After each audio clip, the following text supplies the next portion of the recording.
Hello, my name is Danny Greaves and I'm the founder of the Speak Up and Stand Out Accelerator, the 12-week program to give you the confidence to express yourself and to really share your ideas with the world.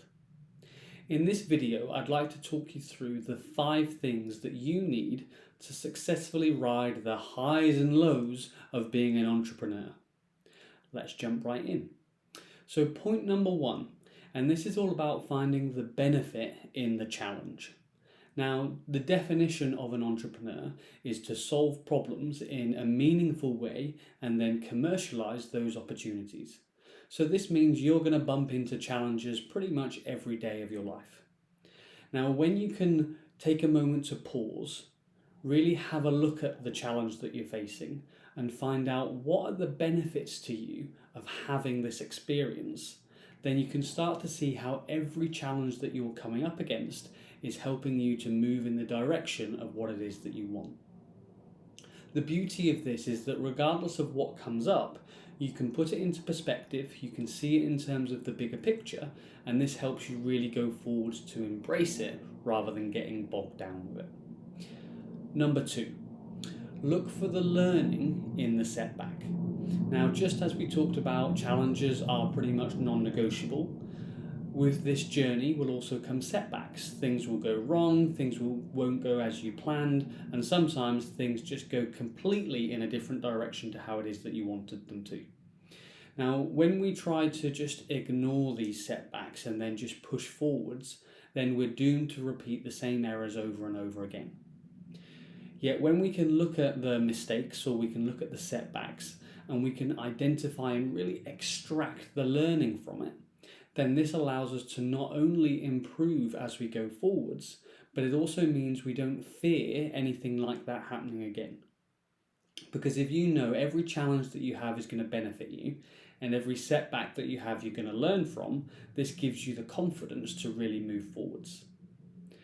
Point number 3, stay grounded during the big wins. Every now and again, you'll come across a change in circumstance where a result will really go your way, or you'll just have a monumental shift in your business. Now, it's really easy and it's really tempting to get carried away when one of those big wins happens, and you can quite easily start to assume that you've made it and things are going to be smooth riding from here on out. What often happens is when we have one of these big wins, we unconsciously take the foot off the accelerator and we start to get maybe a little bit sloppy, or we start to be less focused on doing the things that got us there in the first place. Now, one of the things that we can do to avoid this is when you do have one of those big wins, of course, appreciate and acknowledge it, but also look at what did you miss out on? What opportunities didn't you maximize? How can you do things better next time? This means that rather than getting incredibly elated and high, which then means you get a bump back down to earth, you get a much smoother transition and you're able to stay in control of how things are going. Now we're going to move on to number 4, and this is all about celebrating the little wins. So throughout the course of your day or throughout the course of the week, if you really take the time to look, you'll see that there are little wins and little celebrations along the way.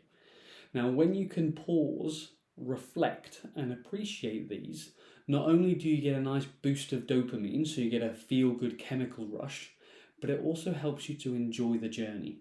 And when you can enjoy the journey, then you're not looking for, I'll be happy when, or I'll be happy if, because you can actually be satisfied and fulfilled about the journey that you're going on. And finally, we're going to come to number 5. Now, this is all about developing your own emotional toolkit. And when I say an emotional toolkit, it's a range of different practices or different habits that you can use to help lift your mood when you do feel a little bit low, a little bit stressed, or maybe even a little bit run down. Now, the best way to do this is to think about your values. What is it that's meaningful to you? What do you enjoy doing? What do you do that helps you really feel like you again? And when you've got a nice diverse selection of these tools, depending on what situation you're in and depending on what challenge comes up, you can find what feels good for you in that moment and you can bring yourself back to balance relatively quickly. So these are the 5 things that you need to know in order to successfully ride the emotional highs and lows of being an entrepreneur. I'm Danny Greaves, and thank you for watching.